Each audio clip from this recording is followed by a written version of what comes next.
በሁሴን አብዱልቀኒና በዳዊት ንጉሴ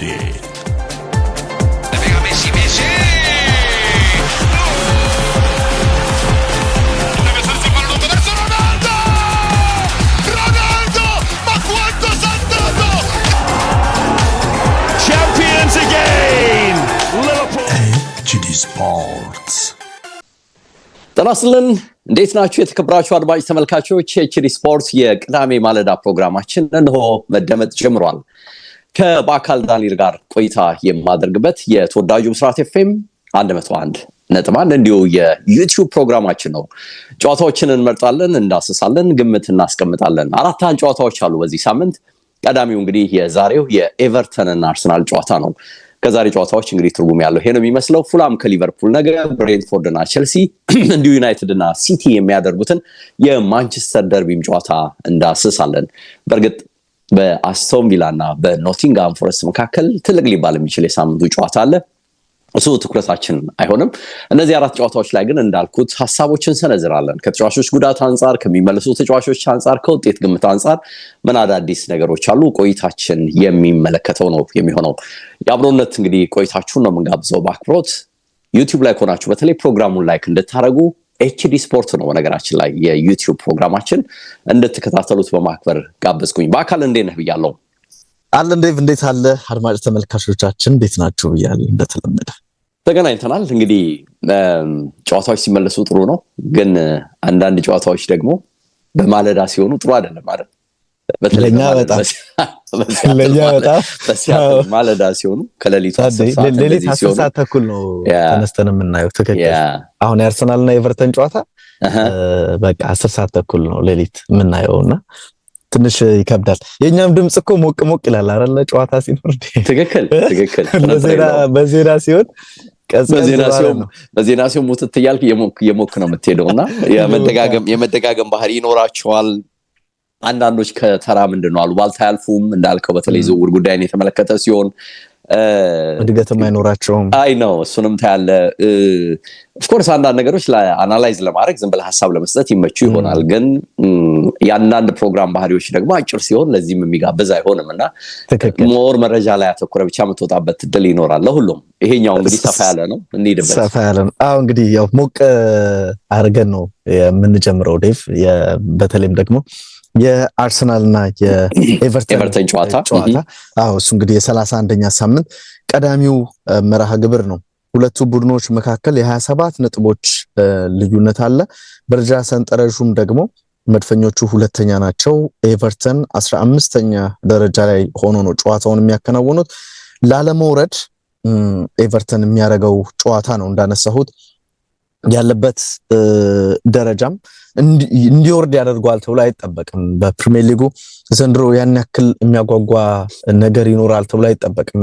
ታችም ዋንጫውንም በተመለከተ እስከ መጨረሻ የሚቆይ ፉክክር ይኖራል ብለን አናስብም። ዞሮ ላለመውረድ በሚለው ካታጎሪ ውስጥ ነው ኤቨርተንን የምናካትተው። በዋንጫ ፉክክር ለመቆየት እና ደግሞ የአውሮፓ ቻምፒየንስ ሊግ ተሳትፎን ከወዲሁ ለማረጋገጥ የሚደረግ ልንለው እንችላለን። በአርሰናል በኩል ይሄንን ጨዋታ በመጪው ማክሰኞ እንግዲህ ጨዋታ አላቸው። ወሳኝ ጨዋታ አላቸው። ባለፈው ደግሞ ማክሰኞ እንደዚሁ ይፈተኑበታል፣ ይቸገሩበታል ተብሎ በተጠበቀው የፉልሃሙ ጨዋታ 2-1 አሸንፈዋል።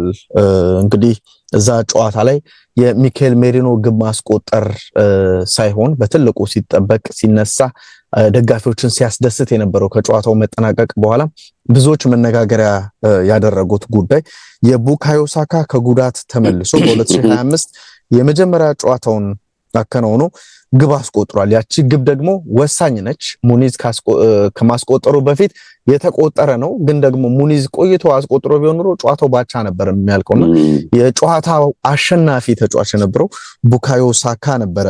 በዛ ጨዋታ ረቡዕ ዕለት ደግሞ በመርሲሳይድ ደርቢ የአርሰናል ተጋጣሚ ኤቨርተን በሊቨርፑል 1-0 ተሸንፏል። አርሰናል ፉልሃምን አሸንፎ የነጥብ ልዩነቱን ዝቅ አድርጎ ነበረ። መልሶ ግን ረቡዕ ዕለት ሊቨርፑል ኤቨርተንን አሸንፎ የነጥብ ልዩነቱ ወደ 12 ከፍ እንዲል ሆኗል። የአንድ ቀን ልዩነት አላቸው በመሃላቸው። አርሰናል ማክሰኞ፣ ኤቨርተን ደግሞ ሮብ ነው የተጫወተው። ስለዚህ ፍሬሽ ሆኖ ሊመጣ የሚችለው ከሁለቱ ቡድኖች በአንጻራዊ ኤቨርተን አርሰናል እንደሚሆን ምንም ጥያቄ የለውም። አርሰናል ከዚህ በኋላም ያሉትን ጨዋታዎች በሙሉ እያሸነፈ ሊቨርፑል ላይ ጫና እያሳደረ መቀጠል አለበት የሚል ነገርን በተደጋጋሚ ሲነሳ እንሰማለን።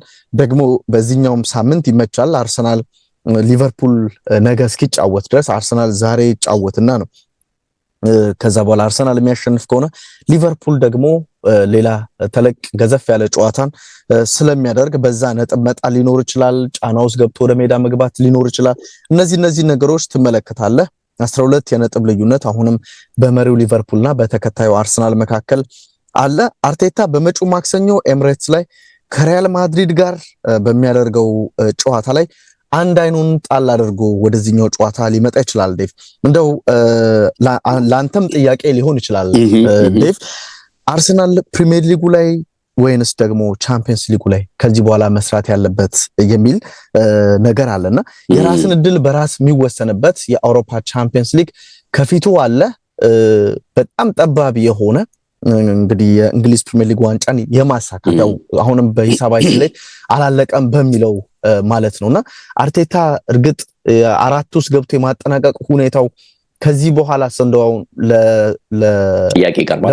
ለማድሪዱ ጨዋታ ትኩረት አድርጎ ቢገባ አንዳንድ ተጫዋቾችን ቆጥቦ ቢገባ ሪሊ ከታች ያሉት ቡድኖች አርሰናልን ማስወጣት የሚችሉ ናቸው፣ ከቶፕ 4 እንዲወጣ ያደርጉታል ወይንስ ደግሞ ይሄኛውንም ስራ እየሰራ በዛው ደግሞ አንዳንድ ተጫዋቾችን ወሳኝ ተጫዋቾችን በዚህኛውም ጨዋታ ተጠቅመው በኤምሬትሱ የሪያል ማድሪድ ጨዋታ መጠቀም አለበት የሚለው ነገር አንተም ሐሳብ ልትሰጥበት ትችላለህ። አርቴታ ግን ስለ ሪያል ማድሪድ ሲባል የኛ ትልቁ ጨዋታ ኤቨርተን ነው ብሏል። ከወዲሁ ጫናን ለመቀነስ የሚመስል አስተያየትን ከጨዋታው አስቀድሞ ጋዜጣዊ መግለጫ ላይ አንስቷል። ኤቨርተን አርሰናል ላይ ወጋሚ ከሚባሉ ቡድኖች እዚሁ ጋር ሐሳብ በሰጥበት መርጣለሁ በኋላ ከማነሳው አይ ቲንክ ይሄ እንዳልከው ነው። አርቴታ ለዚህኛው ጨዋታ ቅድሚያ እንደሚሰጥ ትገምታለህ፣ ተገቢም ነው ትላለህ። ኦፍ ኮርስ በሂሳብ ስሌት አላለቀም እንላለን እንጂ የዋንጫው ጉዞ ሊቨርፑል ከዚህ በኋላ እንግዲህ 4 ጨዋታዎችን ተሸንፎ ከዛ በኋላ አርሰናል መጥቶ አርሰናል ሳይሸነፍ ተጉዞ እርስ በርስ ሊቨርፑል ሜዳ ላይ ተገናኝተው ስሌቱ ስታየው ምልህ ያው ሂሳብ ነው ከሚል እንጂ የማይሆን ነው። ግን የሚመስለኝ አርሰናሎች አሁን ሊቨርፑል ላይ እንደርሳ ኢቭን አጠቃላይ ስታፉም ሊቨርፑል ላይ እንደርሳለን የሚል ግምት አላቸው የሚል እምነት የለኝም። እኔ የግሌን ነው የምነግርህ፣ የኔ ስሜት ነው። የሂሳብ ስሌቱ እንዳለም ቢሆን እንደርስበታለን የሚል ግምት የያዙ አይመስለኝም። ትልቁ ጥያቄ ግን የዛሬው የኤቨርተን ጨዋታና የሪያል ማድሪዱን በተመለከተ አርሰናል ጥያቄ ውስጥ ወይም ግምት ውስጥ ማስገባት የሚገባው ከሊቨርፑልን ማሳደድ ይልቅ ተጎድተው የተመለሱ ተጫዋቾች ምን ያህል ደቂቃ ሊሰለፉ ይገባል ወይም አይገባም፣ ጉዳት ላይ ሆነው ነገ መጨረሻቸው ዛሬ ጠዋት መጨረሻቸው ይታወቃል የተባሉ 1-2 ተከላካይ ተጫዋቾች አሉ፣ ቤን ዋይትን ጨምሮ። ምናልባት ቲምበርን በኋላ ታነሳ ይሆናል፣ ሐሳብ ላይ አላቅም። እነሱን የተመለከተ ነገር አለ። እንዴት ነው ሊጠቀም የሚገባው? የመሃል ተከላካዮቹን በተመለከተ በተለይ ኪቪዮርን ነው ተጠቅሞ መቀጠል ያለበት ወይስ አማራጩ ምን ሊሆን ይችላል? እኚኛ አይነት ነገሮች ያሉበት ነገር አለና አርቴታ ያለ ጥርጥር እንግዲህ የተመለሱ ተጫዋቾችን ሊጠቀም ይችል ይሆናል ብለህ ግምት ትወስዳለህ። በእኔ እምነት ግን ማተኮር የሚገባው የሚመስለኝ እድሉ ያለውም የማድሪዱ ጨዋታ ላይ ነው። ስለዚህ ቤን ዋይትም ተመለሰ፣ ቲምበር በተወሰነ መልኩ ቢያሳርፋቸው የሚል እምነት አለ። ኢቭን ቡካዮ ሳካን ከቤንች አስነስቶ የተወሰነ ደቂቃ መስጠትና ለሪያል ማድሪዱ ጨዋታ ሞር ፍሬሽ ሆኖ አንዱ እሱንም ነው ማለት አንዱ እሱ ነው። ሳካን የማስቀመጥና የተወሰነ ልክ በቃ አሁንም ወደ ጌሙ እንዲገባ አቅሙን በደንብ እንዲያዳብር ማድረግ ከልጆቹ ጋር እንግዲህ የቀደመውን ኬሚስትሪ እንዲመልስ የማድረግ ነገር ውስጥ መግባት። ቤን ዋይት የሚመለስ ከሆነ በብቃት ጤነኛ ከሆነ እሱንም ቢሆን የተወሰነ ጊዜ ከጌምም ርቆ ስለቆየ ዝም ብሎ ኦሎፈሰደን ማድሪድ ጌም ላይ ማምጣት ጥያቄ ሊሆን ስለሚችል እሱን በተወሰነ እድል መስጠት። ቲምበርን በተመለከተ ግን ማይነር የሚመስሉ የተደጋገሙ ነገሮች ስላሉ ቢያቆዩ የሚል እምነት አለኝ። ባይገባ የኔ ግሌን ስሜት ነው የምነግርህ። ከሆነም ደግሞ ጤነኛው ነው የሚመለስ ከሆነ እንግዲህ ብዙ እዛ የመሀል ተከላካዮች ጥምረት ላይ የሚነሳ ጥያቄ ስላለ ኪቪዮርን ከመጠቀም ይልቅ ማን ነው ሳሊባን ወደ ገብርኤል ቦታ ሽፍት አድርገህ ቲምበርን ከሳሊባ ጋር የማጣመር ነገር ውስጥ ቢገባ የሚል ሀሳብ ሰነዝራለሁና በዛሬው ጨዋታ ግን ኢቭን የተከላካይ መስመሩ ላይ በተለይ ቀኝ ተከላካይ መስመር ላይ ሪስክ ከመውሰድ ይልቅ አስፈላጊ ከሆነ እንደለመድከው ፓርቴን ወደ ኋላ መልሰህ የማጫወት አይነት ዘይቤ ውስጥ ቢገባ መርጣለሁ። ለምን ለአርሰናሎች ላይባል ይችላል እንጂ አርቴታም ከኤቨርተን ጨዋታ በፊት እንዴት ስለማድሪድ ይወራል ሊል ይችላል እንጂ ትልቁ ጥያቄ የሚመስለኝ የማድሪዱ ነው የሚመስለኝ። እሱም ያንን እያሰበ ነው የሚለው ግን ዝም ብሎ ለሚዲያ ግባት የሚሆነው ያው ትኩረታችን ሁሉንም ጨዋታ ነው የሚለውን ነገር ከማንሳት አንፃር ሊሆን ይችላል ብዬ ነው የማስበው። ዴቭ ያ ተገቢ ነው። ትክክል። እዚሁ እንግዲህ የአርሰናልና ኤቨርተን ጨዋታ ላይ ነው የምንቆየው። ምንም እንኳን ባለፉት 4 ጨዋታዎች ኤቨርተን አርሰናልን ማሸነፍ አልቻለም ዴቭ፣ አንድ አቻ፣ ሌላው ደግሞ 3 ሽንፈት ነው የገጠመው በኤቨርተን በኩል። ከዛ አስቀድሞ ግን በነበሩ ጨዋታዎች አርሰናል በጣም ጥሩ በሆነባቸው ጨዋታዎች ኤቨርተን በቃ ዛሬማስ አርሰናል ያሸንፋል ብለህ በገመትክባቸው ጨዋታዎች የተለየ መነሳሳት ከአርሰናል ጋር ሲሆን የተለየ መነሳሳትን ከሚያሳዩ የሊጉ ክለቦች አንደኛው ኤቨርተን ነው ልንለው እንችላለን። እንግዲህ አርሰናል 10 ጨዋታን ከሜዳው ውጪ አልተሸነፈም ዴቭ፣ 5 አሸንፎ 5 አቻ ተለያይቷል። እንዳነሳ ነው ጉዲሰን ፓርክ ላይ ነው። ጉዲሰን ፓርክ እያንዳንዱ ክለቦች መተው ጨዋታ ሲያደርጉ በቃ የመጨረሻ የጉዲሰን ፓርክ ጨዋታችን እያሉ ነው እያነሱ የሚገኙት። አርሰናል ራሱ 104ኛ የጉዲሰን ፓርክ ጨዋታውን ያደርጋል ተብሏል ዴቭ። እና እንግዲህ ምን ያክል አርሰናል ጥሩ ይሆናል መመልከት ያለብን ይመስለኛል። ራሱ መነሳሻ ሆኗቸው የመርሲሳይድ የመጨረሻ ጨዋታቸውን በድል መፈጸም እንደሚፈልጉ ይጠበቃልና ያንን ያደርጋሉ ይጠበቃል። አርሰናል ግን ሁለቱ የመርሲሳይድ ቡድኖችን ወደ ሜዳቸው ወደ አንፊልድም ወደ ጉዲሰን ፓርክ መጥቶ ሊቨርፑልና ኤቨርተንን ገጥሞ ባለፉት 26 ጨዋታዎች 13 ጊዜ ተሸንፈው 10 ጊዜ አቻ ተለያይተው 3 ጊዜ ብቻ ነው ማሸነፍ የቻለውና መርሲሳይድ ብዙም ለመድፈኞቹ የሚመች አይመስልም። ኤቨርተን በሜዳቸው ባደረጓቸው ያለፉት 13 የጉዲሰን ፓርክ ጨዋታዎች በሊጉ 1 ጊዜ ብቻ ነው የተሸነፉት። እሱም አሰልጣኝ ዴቪድ ሞየስ ወደ ኤቨርተን በድጋሚ መጥተው ከአስቶን ቪላ ጋር በተደረገ ጨዋታ ነበረ። ከዛ በኋላ ግን ያደረጓቸውን ጨዋታዎች 4 አሸንፈዋል። እንደዚሁም ደግሞ 7 ጨዋታዎችን በአቻ ውጤት ያጠናቀቁበትን ሁኔታ ቁጥሩ ያሳያል። ማርቲን ኦዴጋርድ ከ7 ጨዋታዎች ከኤቨርተን ጋር ባደረጋቸው ማለት ነው 5 የግብ ተሳትፎ አለውና የኤቨርተን ይሄ ጠቅጠቅ ብሎ ወደኋላ መጫወት እንደ ኦዴጋርድ አይነት ተጫዋች ከኋላ በደንብ ኦርኬስትሬት እንዲያደርግ እድል እንደሚሰጣቸው የተመለከትንበት አጋጣሚ ይመስላል። እንግዲህ አሰልጣኝ ዴቪድ ሞየስ ወደ ኤቨርተን ከመጡ በኋላ መሻሻል አለ። በፕሪሚየር ሊጉ ብቻ ካነሳ ነው ዴቭ 4 ድል 5 አቻ አጠናቋል። 1 ጊዜ ብቻ ነው እንግዲህ ወደ ቡድኑ ከመጡ በኋላ እንደዚሁ ሜዳቸው ላይ የተሸነፉት። ከወራጅ ቀጠናው በ14 ነጥቦች ቡድኑ እንዲርቅ አድርገውታልና ቢያንስ ዘንድሮ ቡድኑ የሚፈልገው ከፕሪሚየር ሊጉ አለመውረድ ነው። ስለዚህ ያንን ነገር በአሰልጣኝ ዴቪድ ሞየስ በቀድሞ አሰልጣኙ በድጋሚ መሪነት እንደማይሆን ይጠበቃል። ዲሴምበር ላይ ወይም ታህሳስ ወር ላይ ሁለቱ ቡድኖች ለመጨረሻ ጊዜ በፕሪሚየር ሊጉ ሲገናኙ ኤሚሬትስ ላይ 0-0 ነበረ ዴቭ። እና በጣም የገረመኝ አርሰናል ከኤቨርተን ጋር በደርሶ መልስ ባደረጋቸው የፕሪሚየር ሊግ ጨዋታ ሁለቱንም ጨዋታ 0-0 ያጠናቀቀው ከዛሬ 113 ዓመት በፊት ነው ዴቭ። ምን ያክል ጎሎች ነበሩት ማለት ነው። ከዚህ አርሰናል በቃ ጎል ያስቆጥራል፣ ኤቨርተን ላይ ጎል ማስቆጠር ይችላልና ይሄ ነገር በጣም መጥፎ ታሪክ ነው የሚሆንባቸው።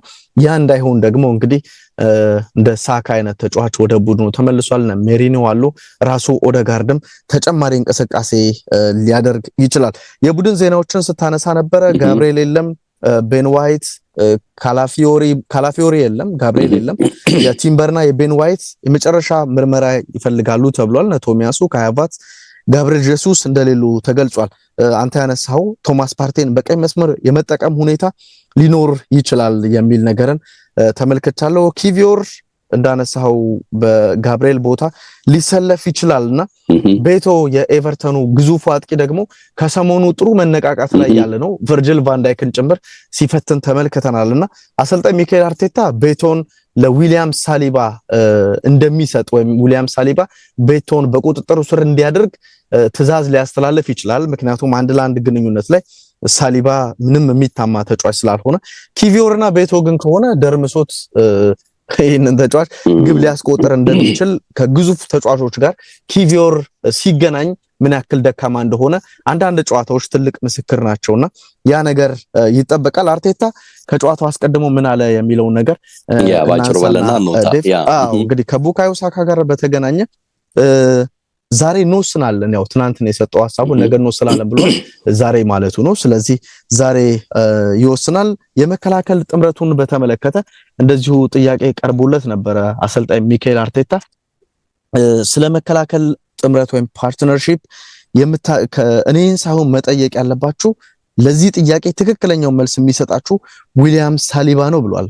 ዊሊያም ሳሊባን ከጎንህ ማን እንዲጫወት ትፈልጋለህ ብላችሁ ብትጠይቁት የሚመልስላችሁ መልስ ኦቪየስ ወይም ግልጽ ነው የሚል ሐሳብን ተናግሯል። ያው ጋብሪኤልን ይመርጣል የሚል ነገርን ለማንሳት እንደሆነና ያው በግድ አማራጭ በማጣት ጋብሪኤል ስለተጎዳ ሌሎች ተጫዋቾችን እንደሚያይ ተናግሯል። ቅድም ያነሳው ትልቁ ጨዋታ የኤቨርተን ነው የሚል ሐሳብን አርቴታ ሰጥቷል። ነሳካን በተመለከተ የመጨረሻ ውሳኔ እንደሚያስተላልፍ የነ ቤን ዋይት እንደዚሁም ደግሞ የቲምበር ሁኔታንም በተመለከተ የመጨረሻ ውሳኔ እንደሚያስፈልገው ተናግሯል። ኬቨን ደብሮይነ ጋር በተገናኘም ሐሳብ እየሰጠ ነበር። አዎ በጣም ምርጥ ከሆኑ ዓለም ላይ በፕሪሚየር ሊጉ ካሉ ምርጥ ተጫዋቾች አንደኛው ነው የሚል ሐሳብን ሰጥቷልና እንግዲህ ምን ያክል እንደሚያደንቀው ስለዚህ ተጫዋች እየተናገረ ነው የሚገኘው። በኤአይ ቴክኖሎጂ እንግዲህ አርቴታ ከምርጥ አሰልጣኞች በሊጉ ካሉ ምርጥ አሰልጣኞች አንደኛው ነው ተብሎ ተጠይቆ ነበርና ይሄ ለእናትና ለአባቴ ትልቅ ኩራት ነው ብሏል። እንግዲህ የቀለደ ነው እንደዚህ ያለውና ይሄን ይመስላል። ግምቱን አስቀምጥ 16 ደቂቃ ሄደናል። የሁለት ጨዋታ እድሜ ነው እንደውም የገፋው። ስለዚህ አቻ ነው የምገምተው ይሄንን ጨዋታ። ትክክል። እኔም አቻ ነው የሚመስለኝ። እንደውም ጎላ ካለ ድል ወደ ኤቨርተን የሚሄድበት ድል አለ የሚል ሐሳብ ነው። አስቸጋሪ ጌም ነው በነገር ኤቨርተን የሚያስቸግር ጌም ነው የሚመስለኝ። የፉላምና ሊቨርፑልን ጉዳይ ላንሳ። እንግዲህ ሊቨርፑል ከረጅም ጊዜ በኋላ እንግዲህ በሳምንት ጨዋታ ማድረግ ጀምሯል። አሁን ይሄ ደግሞ ከሁሉም ውድድር ውጪ በመሆኑ የቀረው ፕሪሚየር ሊግ በመሆኑ መልካም አጋጣሚ ሊሆንላቸው እንደሚችል ታስባለህ። ግን ዋንጫውን ለማሳካት በድጋሚ እንግዲህ ትልቅ እርምጃ ሊራመዱ የሚችሉበት ጨዋታ እንደሆነም ግምት ትወስዳለህ። በእርግጥ ለንደን ነው የሚመጡት። 12 ነጥብ ጋፑን እንግዲህ አሁንም አስጠብቀዋል። 13 ነጥብ ብቻ ከቀሪ 8 ጨዋታዎች ወይም ከአጠቃላዩ 24 ነጥብ እንደሚፈልጉ ደግሞ ደጋግመን ሰሞኑን ስናነሳ ነበር። ከታች ያለው አርሰናል ደግሞ በተለይ አስቀድሞ ነጥብ የሚጥልላቸው ከሆነ ዋንጫ ሊያረጋግጡ የሚችሉበት እድል ቀደም ብሎም ሊመጣ ይችላል። አርነ ስሎት ስለ ዋንጫው ከወዲሁ ተጠይቀው አሁን ላይ ሆነን ዋንጫውን ስለማንሳት አላስብም የሚል አስተያየትን ሰጥተዋል። ማሰብ ያለብን በንድፍ ሐሳብ ደረጃ ብዙ ነገር ሊፈጠር ይችላል የሚል ነው በሚል እምነታቸውን እንግዲህ ያስቀምጠዋል። በእያንዳንዱ ጌም ላይ ማተኮር እንደሚገባ ተናግረዋል። አርቴታ ከፊት ለፊት ያለውን ጌም ነው እንደሚለው እሳቸውም ይሄንን ብለዋል። 86 ነጥብ ከደረሱ እንግዲህ የሊቨርፑል ዋንጫውን የማንሳት እድል ከወዲሁ እንደሚረጋገጠው ብዙዎች የሚጽፉት። ለምሳሌ በመጪዎቹ ሁለት ጌሞች እነሱ አሸንፈው ለምሳሌ አርሰናል ሁለቱን ጌሞች ተሸነፈ ብንል ከወዲሁ ቀድመው ኤፕሪል 20 የፊታችን ኤፕሪል 20 በፈረንጆቹ ዋንጫውን የማሳካት እድል እንዳላቸው ይነሳል። ስለዚህ ለሊቨርፑል የጊዜ ጉዳይ ካልሆነ በቀር ልክ ቀደም እንደሰጠነው አስተያየት የዘንድሮ የፕሪሚየር ሊግ ዋንጫን ታምር ካልተፈጠረ በቀር እንግዲህ ያጡታል የሚል ግምት አይኖርም። ግን በእግር ኳስ ሁልጊዜም ምንም አይፈጠርም ብሎ መናገር አይቻልም የሚለውን ይችኑ የቀረቼ ሂሳብ ስሌት ይዘን መጓዝ ስላለብን ነው ይሄንን የምንለው። ፉላም ለትልልቅ ቲሞች አስቸጋሪ ነው እንደምታውቀው። ዘግተውም በካውንተር መጫወት ይችላሉ። አጫጭር የፓስ ቅብብሎቻቸው ለቡድኖች እንዴት አስቸጋሪ ሲሆኑ አይተናል። ይሄ ትልቁ ኳሊቲያቸው ነው። ይሄ አስቸጋሪ ባህሪያቸው ግን ከሊቨርፑል ጋር ሲሆን በቅርቡ ዓመታት ወይም በቅርብ ጊዜያት አልታየም። በቅርብ የሁለቱ 13 ተከታታይ ሊግ ግንኙነት አንዴ ብቻ ነው ፉላሞች ያሸነፉት። 9 ሽንፈትና 3 አቻ ነው የገጠማቸው። ስለዚህ ምን ያህል ደካማ እንደሆነ ታያለ። የእርስ በርስ ደካማ ግንኙነት እንዳላቸው ታያለ። አንድም ያስመዘገቡት ድል አንፊልድ ላይ 2021 ላይ የተገኘ ነው በነገርህ ላይና እንዲያውም የሚቸገሩት በገዛ ሜዳቸው ክራቨን ኮቴጅ ላይ እንደሆነ ነው ያገኘሁት ዝርዝር የቢቢሲም ሆነ የሌሎች ሳይቶች መረጃ የሚጠቁሙት። ካለፈው 6 የሜዳቸው ጨዋታ 4 ሽንፈት ሲያስተናግዱ 2ም አቻ ወጥቷል፣ አንድም አላሸነፉም። ከ2011 አንስቶ በሜዳው ኮቴጅ ሊቨርፑልን ማሸነፍም የተቸገረ ቲም እንደሆነ ነው የሚገለጸው። ስለዚህ ከባድ ፈተና ነው ያለበት። ለነገሩ ሊቨርፑልን አነሳን እንጂ ፉላም በሜዳው በተከታታይ 2 ጨዋታ በሊጉ ማሸነፍ አልቻለም። ሜዳው ላይ 2 በተከታታይ ፕሪሚየር ሊግ ቲሞችን ገጥሞ ማሸነፍ ከቸገረው ቆየት ብሏል። ይህንን ካሳካ 1 ዓመት ሆኖታል ነው የሚለው መረጃው። ከአርሰናል የኤሚሬትሱ የ2-1 ሽንፈት በፊት በኮቴጅ ቶተናምን ነበር የገጠሙት። በነገርህ ላይ እዛው ለንደን ነው እንግዲህ 2-0 አሸንፈዋል። ምናልባት ሊቨርፑልን ነገ ማሸነፍ ከቻሉ ግን ይህንን የ1 ዓመት ባክ ቱ ባክ ያለማሸነፍ ሪከርድ የመስበር እድል እንዳላቸውም መረጃዎች ወይም ቁጥሮች ይጠቁማሉ። ፉላምን በተመለከተ እንግዲህ በነገው ጨዋታ ሌላው እንዲቸገር ያደርገዋል የሚያስብለው ነጥብ የሊቨርፑል የዘንድሮ የአዌይ ጎል የማስቆጠርን ብቃት ነው ወይም ሪከርድ ነው የሚል መረጃ ወጥቷል። ሊቨርፑሎች በ15 የአዌይ ጌም ላይ 38 ጎሎችን አስቆጥረዋል። ይህም በአማካኝ በጨዋታ 2.5 ጎል እንደማለት ነው ሲዘረዘር። ለመጨረሻ ጊዜ ሊቨርፑል ከሜዳው ውጭ የተሸነፈው የዛሬ ዓመት መሆኑ ደግሞ የዚህን ጨዋታ አሸናፊነት በአመዛኙ ለነርሱ ለመስጠት የሚያስገድድ ቁጥር ነው የሚመስለው። 17 ጌም ካምና አንስተው ከሜዳቸው ውጭ አልተረቱም ሊቨርፑሎች። 10 ድል 7 አቻ ወጥተዋል።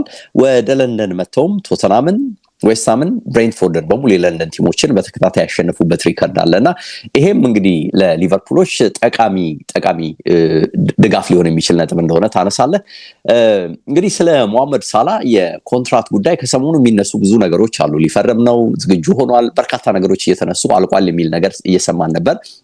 ሞሐመድ ሳላ ግን በነገው ጨዋታ የቲየሪ ኦንሪን የ2003 ዓ.ም 2 ሪከርዶች የሚጋራበት እድል ከፊቱ ተቀምጦለታል የሚል መረጃ ወጥቷል። አንዱ ባለፉት 4 አዌይ ጌሞች ላይ 8 የጎል ተሳትፎ አድርጓል ሳላ 5 በማስቆጠር 3 አሲስት በማድረግ ነው።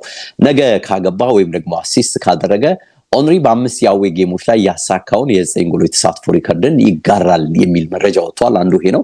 ኦንሪ 2003 ላይ በ5 ጨዋታ 3 ጎልና 6 አሲስት በድምሩ 9 ጎል ላይ ተሳትፎ ነበረው። ሌላው እንግዲህ ሳላ የሚሰብረው የተባለው የቲየሪ ኦንሪ ሪከርድ ደግሞ ሳላ ባለፉት 4 አዌይ ጌሞች ላይ በእያንዳንዱ ጨዋታ 2 የጎል ተሳትፎ ነበረው። ይሄ ቲየሪ ኦንሪ 2003 ላይ በ4 ጨዋታ ያሳካው ነበር። ሳላ ነገ በ2 ጎሎች ላይ ተሳትፎ ካደረገ እንግዲህ ይሄንን ሪከርድ ከፍ ያደርገዋል ወይም ያሻሽለዋል በሚል መረጃ ወጥቷል። ይሄ እንግዲህ ጥሩ ነገር ነው በሳላ በኩል ወይም በሊቨርፑሎች በኩል ሊነሳ የሚችል ቁም ነገር። ከዛ ውጭ ግን በቡድን ዜናዎች ረገድ ፉልሃም 3 ተጫዋቾቹን አያሰልፍም፣ አይጠቀምም። ሃሪ ዊልሰን የለም፣ ኬኒ ቴቴና የአርሰናሉ የውሰት ልጅ ሬስ ኔልሰን የለም። እነዚህ በሙሉ የሚሰለፉ አይደሉም። በሊቨርፑል በኩል ግን አርኖልድ እና ጎሜዝ ስላለመኖራቸው ነው መረጃ ወጣው። አሊሰን እና ብራድሊ ግን ይመለሳሉ ተብሎ ነው መረጃ ወጣው። ብራድሊ በተለይ ካልተመለሰ ወይም የሚሰለፍ ካልሆነ ጆንስ በድጋሚ ፉልባክ ሆኖ የሚጫወትበት እድል አለ የሚል መረጃም ተያይዞ ወጥቷል።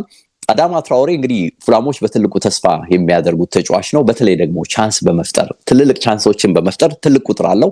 10 ትልልቅ እድሎችን ፈጥሯል የሚል መረጃ ወጥቷል ከፉላም በኩል።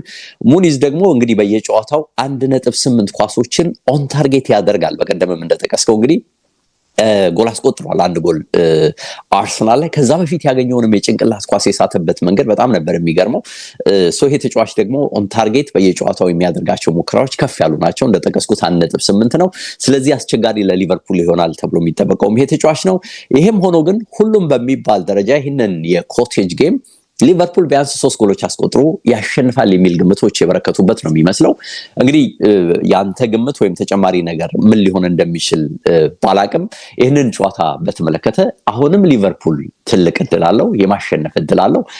ወደ ዋንጫው የሚያደርገውንም ጉዞ ለንደን ቢሆንም አጠናክሮ የሚቀጥልበት እድል ሰፊ ነው የሚል እምነት አለኝ። በአካል በአንተ በኩል ሀሳብ ጨምርበት። እንግዲህ ትክክል ዴቭ። እኔም የምገምተው ያው ወጋሚ ከሆኑ የፕሪሚየር ሊጉ ክለቦች አንደኛው ፉልሃም ነው። በተለይም ደግሞ ባለፉት ጨዋታዎች ከውጤት አንጻር ያን ያክል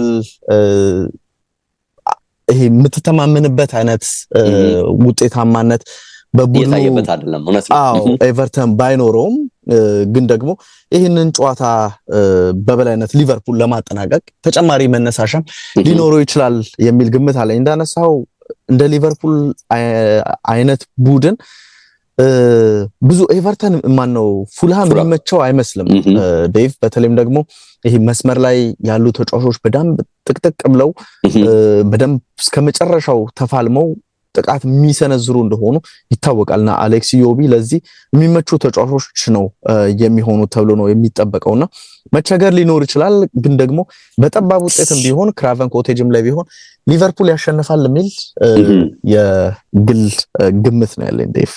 ሌላ የለንደን ደርቢ ጨዋታ እንግዲህ ብሬንትፎርድ እና ቼልሲን ይመለከታል። እሱን እናንሳ። እንግዲህ ይህ ጨዋታ ዴቭ በጂቴክ ኮሚኒቲ ስቴዲየም የሚደረግ ወሳኝ ጨዋታ ነው። በተለይም ደግሞ ወሳኝነቱ ከሰማያዎቹ አንጻር ነው የሚታየው። የቶማስ ፍራንክ ቡድን በ41 ነጥቦች 11ኛ ደረጃ ላይ ይገኛሉ። እንግዲህ ይህ ቡድን ላለመውረድ በደንብ አስተማማኝ ቦታ ላይ ያለ ቡድን ስለሆነ ምንም ዘንድሮ ከዚህ በኋላ ተጫዋቾቹ እየተዝናኑ የውድድር ዓመቱን የመጨረስ ሁኔታ ካልሆነ በስተቀር የተለየ ቁም ነገር ይኖረዋል ተብሎ አይጠበቅም። ወይም ደግሞ በፕሪሚየር ሊጉ እንደ ደረጃ ነው አይደለም የሚከፋፈለው የቲቪ ገቢው። ስለዚህ እሱን የተሻለ ገንዘብ ለማግኘት አንድ ደረጃ 3 ሚሊዮን አለው ነው አይደል እያሉ ያሉት። አንድ ደረጃ ከፍ ባልክ ቁጥር 3 ሚሊዮን ፓውንድ ታገኛለህ። በነገር ላይ ትክክል። ለንደን ብሬንትፎርድ አይነት ቡድን ደግሞ ይሄ ገንዘብ እጅግ ከፍ ያለ ነው የሚሆነው። እሱ ከመጠቀም አንጻር ካልሆነ የተለየ ነገር ይኖራል ተብሎ አይጠበቅም። የኤንዞ ማሬስካ ቡድን በ52 ነጥብ 4ኛ ደረጃ ላይ ነው። የውድድር ዓመቱ ወሳኝ ምዕራፍ ላይ ነው የሚገኘው። ቅድምም ነካክቻለሁ። ወራጅ ቀጠና ላይ ሳውዛምፕተን፣ ሌስተር፣ ኢፕስዊች ታውን እንደሚወርዱ ከወዲሁ በቃ የተረጋገጠ ይመስላል። የተረጋገጠ እያልኩ ሳይሆን ግን በ9 ነጥብ ልዩነት ላይ ነው ያሉት ከወልቭስ እና ኢፕስዊች ታውን። ከዛ በታች ያሉ ሌስተር፣ ሳውዛምፕተን ምንም የሚቀርላቸው አይመስልም። የ2-3 ጨዋታ እድሜ ብቻ ነው የሚመስለው። ስለዚህ የዋንጫው ሁኔታ ወደ ሊቨርፑል የሚያመራበት እድል ሰፊ ነው። ኖቲንግሃም ፎረስት፣ ቼልሲ፣ ማንቸስተር ሲቲ፣ ኒውካስል፣ አስቶን ቪላ፣ ብራይተን እነዚህ በአውሮፓ ቻምፒየንስ ሊግ የመሳተፍ እድል ሊኖራቸው ይችላል። አንተ ብዙ ጊዜ እንደምታነሰው ደግሞ በፕሪሚየር ሊጉ እስከ 5ኛ ሆኖ መጨረስ ምናልባት የቻምፒየንስ ሊግ ቦታን ዘንድሮ ሊያስገኝ ይችላል። ስለዚህ እነዚህ ቡድኖች ቢፎካከሩ በደንብ ምክንያት ኖሯቸው ነው የሚጫወቱት። የማሬስካ ቡድን ቁልፍ እርምጃን ባለፈው ሐሙስ ከትናንት በስቲያ ከቶተናም ጋር በለንደን ደርቢ ስታንፎርድ ብሪጅ ላይ ተጫውተው በኤንዞ ፈርናንዴዝ ብቸኛ ግብ 1-0 አሸንፈው ነበር። በጣም የተነቃቃ ቡድን ማጥቃትን በቼልሲ በኩል ተመልክተናል ዴቭ። በተለይም ቡድኑ ምን ያክል ኒኮላስ ጃክሰንን ሚስ አድርጎት እንደነበር የሚያሳይ ነው። ጃክሰን በጣም ይስታል ወይም ሳቴ ነው፣ ግን ደግሞ የቡድን እንቅስቃሴ ላይ ለቡድኑ ያለውን ጥረት እንደዚህም የሚሰጠውን ነገር እያለ አሰልጣኝ ኤንዞ ማሬስካ ብዙ ጊዜ ይናገራልና በደንብ ማጥቃቱ ላይ ፍጥነትን ጨምሯል። ሰሞኑን ሲተቹ የነበሩት እንደ ኮል ፓልመር አይነት ተጫዋች ነቃ እንዲሉ ማጥቃቱ መልክ እንዲኖረው አድርጓልና እንግዲህ ጃክሰን ሲኖር ከጥልቀት እየተነሳ ረዣዥም ሩጫዎችን ያደርጋል። ከኳስ ጋር ወደ ውስጥ በደንብ የሚገባ ተጫዋች ነውና ለሌሎች ተጫዋቾች ለእንደ ፓልመር አይነት ተጫዋች ተጨማሪ ስፔሶች ክፍት እንዲሆኑ የሚያደርግ ነው። እንደዚህ አይነት ነገር ላይ እንኩንኩን ብታሰልፈው ያንን ነገር ላታገኝ ትችላለህ። እዛው ቆሞ የመጫወት ሁኔታ ሊኖር ይችላል ከጃክሰን አንጻር ማለት ነው። ያው ሁሌም ቆሞ ይጫወታል እያልኩ ሳይሆን ግን እንደ ጃክሰን አይነት ሞቢሊቲ ላታገኝበት ትችላለህ ከእንኩንኩ። ያንን ነገር ቼልሲዎች በጃክሰን መመለስ ያገኙት ይመስላሉ። እሱ ብቻ አይደለም፣ ኖኒ ማዱዌኬም ወደ ቡድኑ ተመልሷል። ምን ያክል ማጥቃቱ ላይ ጥራት ይጨምራል ትልቅ ጥያቄ አለው። ግን ደግሞ ባለፈው ጨዋታ እንደ ፔድሮ ኔቶ እና ጄደን ሳንቾ አይነት ተጫዋቾች ቡድኑ የሚፈልገውን ይሄ ስኬታማ የሚያደርገውን የመስመር እንቅስቃሴ ሁለቱ ተጫዋቾች መስጠት አልቻሉም ነበረ። ማጥቃቱ መሀል ለመሀል ነው፣ ከፓልመር ነው ወይም ደግሞ እንደዚሁ ከኤንዞ ፈርናንዴዝ በኩል ነው ስንመለከት የነበረው። እንግዲህ ከብሬንትፎርድ አንጻር ይሄን ጨዋታ ያን ያክል የሚያስቃኝ አይደለም ዴቭ። እንዳልኩት የደረጃ ሁኔታን ማስተካከል ካልሆነ በስተቀር ከቡድን ዜና ጋር በተገናኘ ዌስሊ ፎፋና እና እንደዚሁም ደግሞ ሮሜዮ ላቪያ ጉዳት የጡንቻ ጉዳት ገጥሟቸዋል ለሚል ሐሳብን አሰልጣኝ ኤንዞ ማሬስካ ተናግሯል። ሙድሪክ ያው አሁን ከዶፒንጉ ጋር በተገናኘ አሁንም ወደ ቡድኑ ያልተመለሰ ተጫዋች ነው ወይም ከቡድኑ አሁንም ውጪ ሆኖ የሚቀጥል ተጫዋች ይመስላል። ምንም አስተማማኝነት የለውም ከሙድሪክ ጋር በተገናኘ። ሪኮ ሄንሪ የፉልባኩ ወይም የመስመር ተከላካዩ በቶማስ ፍራንክ ቡድን በኩል ወደ ቡድኑ ይመጣል ተብሎ ነው እየተጠበቀ የሚገኘው። ይሄ ተጫዋች ወደ ቡድኑ መምጣቱ በደንብ እንዲጠናከር ያደርገዋል። በነፃነት መጫወታቸው እንደ ዊስ አይነት ተጫዋች ደግሞ ቼልሲ ላይ ግብ ማስቆጠር ይወዳልና እንደሱ አይነት ተጫዋችም በቡድኑ ውስጥ መኖሩ ብሬንትፎርዶች ከጫና ነፃ ሆኖ የሚያደርጉት ጨዋታ ይመስላል።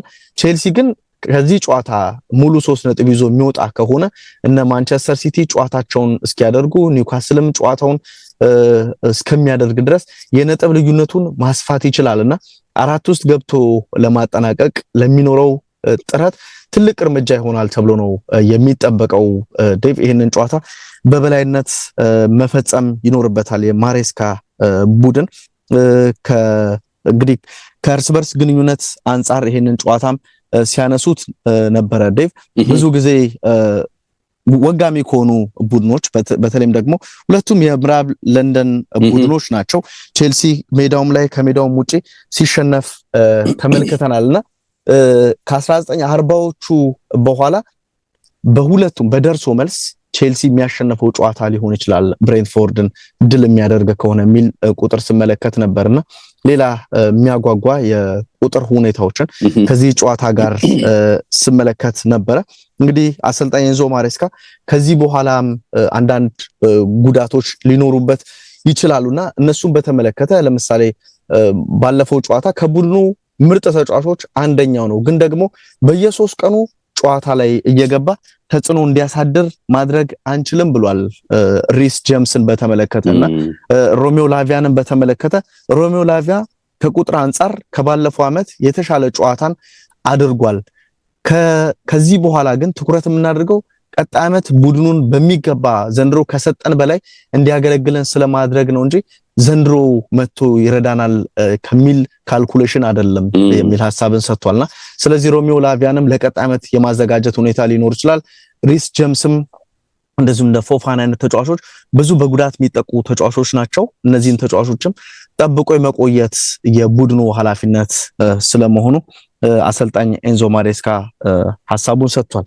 እንግዲህ ከግምት አንጻር ይሄንን ጨዋታ ከተመለከት ነው እዛው ብሬንትፎርድ በጣም ጠንካራ የሌላ የምዕራብ ለንደን ቡድን ነው። ከቼልሲ ጋር ደግሞ ቼልሲን ስታንፎርድ ብሪጅ እየመጣ ሲያሸነፍ እዛው ሜዳውም ላይ ድል ሲያደርግ ኦፍ ኮርስ ሜዳው ላይ አቻም እንደዚህ ሲሸነፍን ተመልክተናል። ስታንፎርድ ብሪጅ ላይ ሞር ሲጠነክር ነው የተመለከት ነው።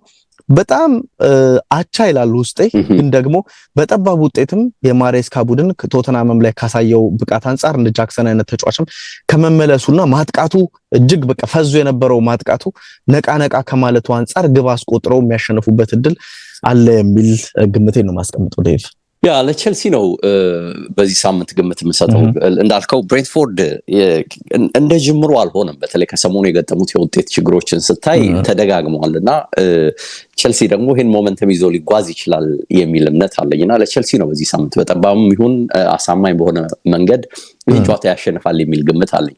ከዛ ውጪ የመጨረሻው የምናነሳው ይሄ የዩናይትድ እና የሲቲ ትልቁ የደርቢ ጨዋታ ነው። ይህን ጨዋታ ሁለት ጥሩ ነገሮች ወይም ደግሞ እንግዲህ አሳዛኝ ሊባሉ ከቻሉ አላቅም ጉዳዮች ተከትለውታል። አንዱ የኬዲቢ ሲቲን ስለመልቀቅ ትናንት በይፋ ያወጀው ጉዳይ ነው።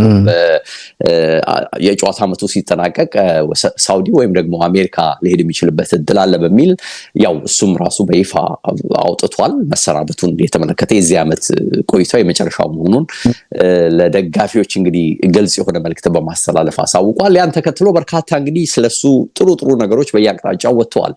ከሮቤን አሞሪም አንስቶ ማነው አርቴታን ጨምሮ በርካታ አሰልጣኞች ስለዚህ ተጫዋች በጎ ነገር ሲሉ ሰምተናል።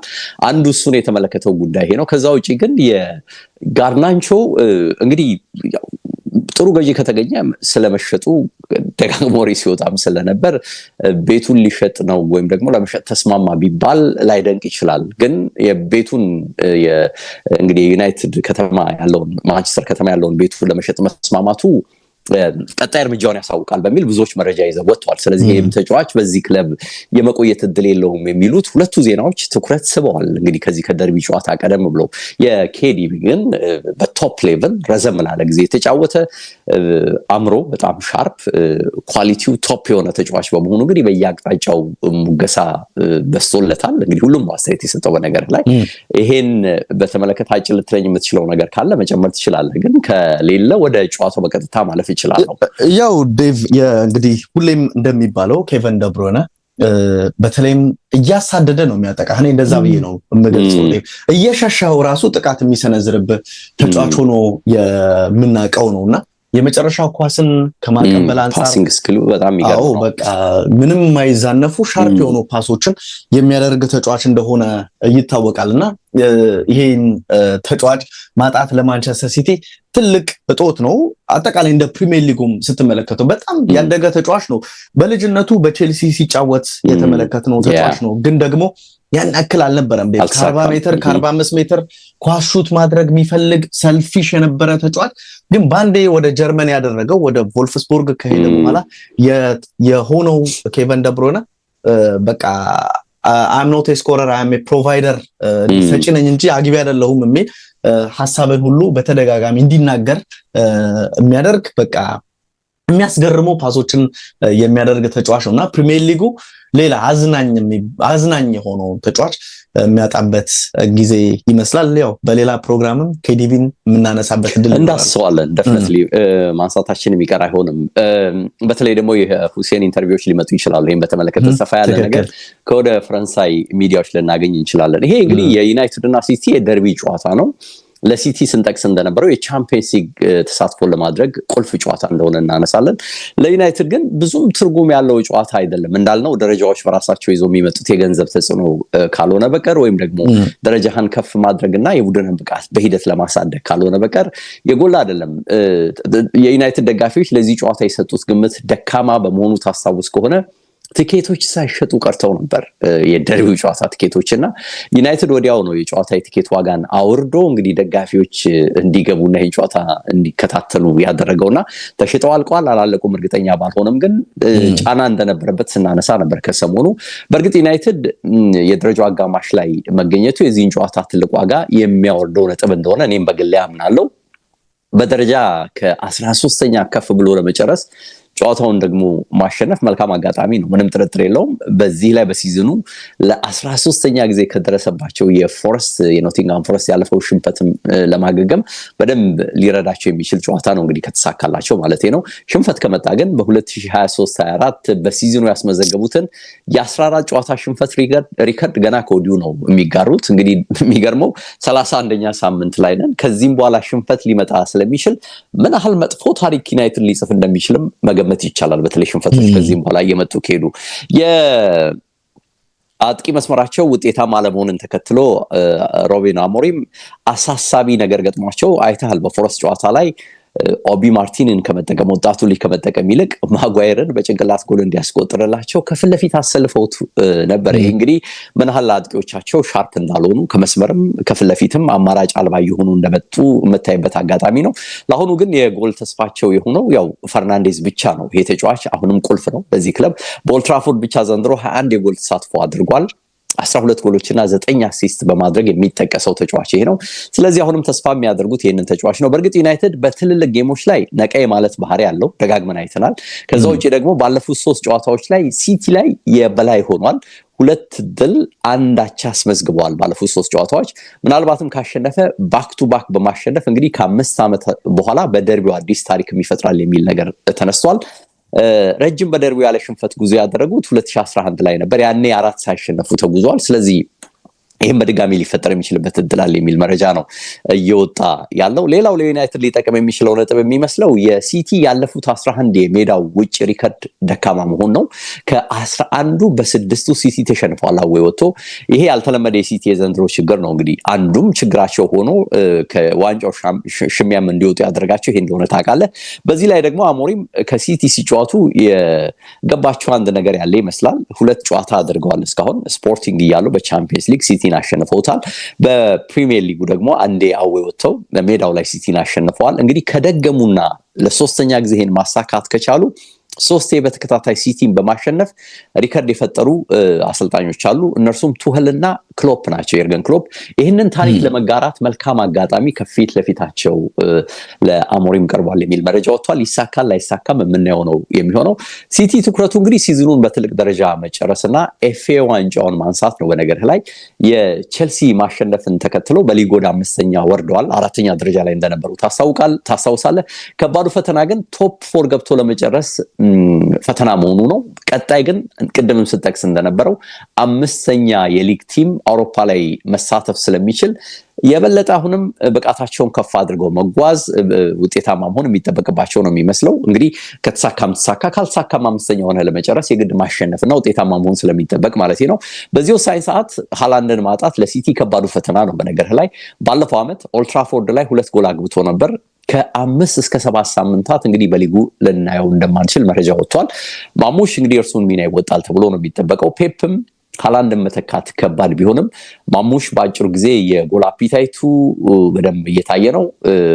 ይሄ በጎል ቁጥሮቹ ላይ በደንብ ታይቷል ብሏል። የፕሬሲንግ እና የተለያዩ ሚናዎችን ለመወጣት የሚያደርገው ጥረትም ተመችቶኛል ብሏል ፔፕ ጋርዲዮላ በነገር ላይ። ስለዚህ ተጫዋች በእርግጥ ፔፕ እንግዲህ ቁልፍ ተጫዋቾቹን ሲያጣ በተለያዩ ተጫዋቾች ሚና ነው ክፍተቶችን ለመድፈን ጥረት የሚያደርገው። ስለዚህ በነገውም ጨዋታ ይሄ ነው የሚጠበቀው። ማሙሽ አለ ብቻ በሚል በሱ ላይ ትልቁን እምነት ይጥላል ብሎ ማሰብ ከባድ ነው። በተለይ ልምድ ያላቸው ተጫዋቾቹ እንግዲህ ለተሻለ ስራ እንዲተጉ እንደሚያደርግ ይጠበቃል። ምን ይሆናል እንጠብቃለን። ዩናይትድ ግን ጎል የሚያስተናግድ ቡድን በመሆኑ ይህንን ለመጠቀም ጥረት እንደሚያደርጉ በተለይ ልምድ ያላቸው ተጫዋቾች ይታመናልና ይሄ የሚጠበቅ ነገር ነው። ዩናይትድ ባለፈው 8 ጨዋታዎች በኦልድ ትራፎርድ ጎል በጣም ያስተናግዳል፣ ገብቶበታል። ኮሹ በሜዳው ባደረጋቸው አጠቃላይ 9 ጨዋታዎች 17 ጎሎች ዩናይትድ አስተናግዷል። ስለዚህ ይሄ ሲቲን የሚያበረታታ አንድ ቁልፍ ነገር እንደሆነ ማሰብ ትችላለህ። ከጉዳት አንጻር ዩናይትድ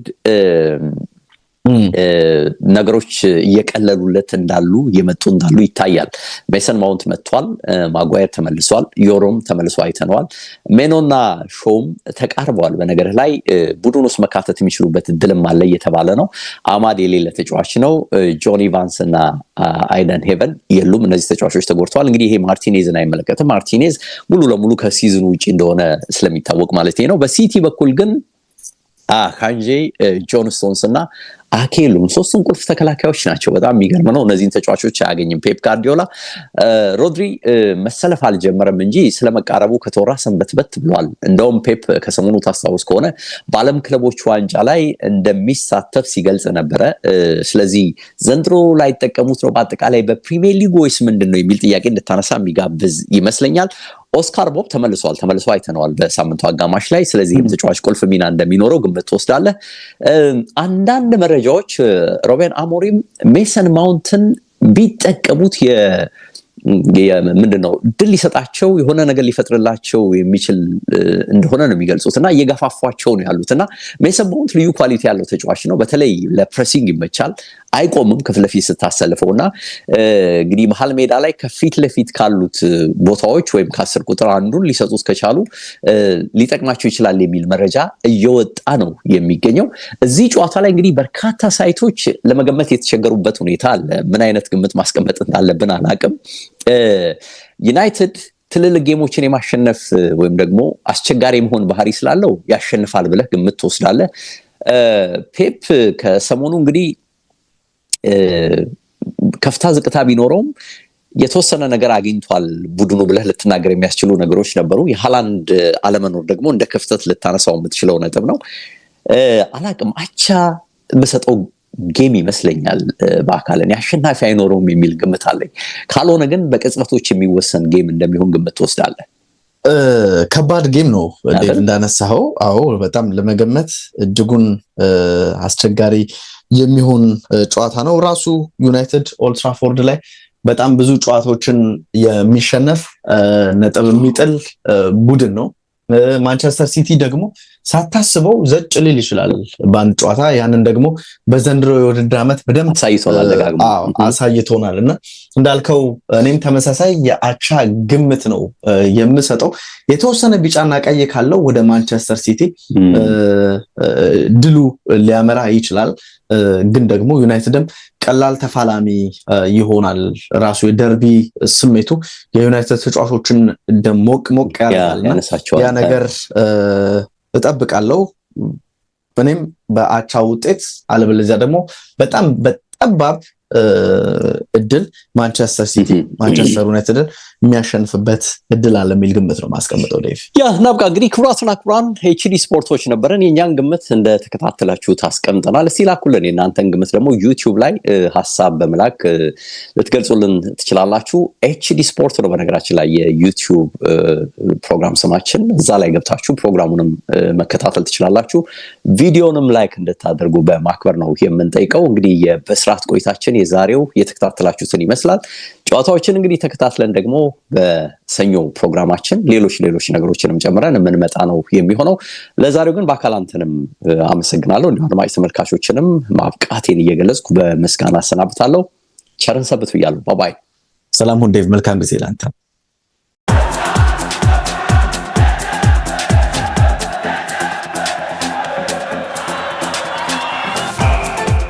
ኤችዲ ስፖርትስ በሁሴን አብዱልቀኒና በዳዊት ንጉሴ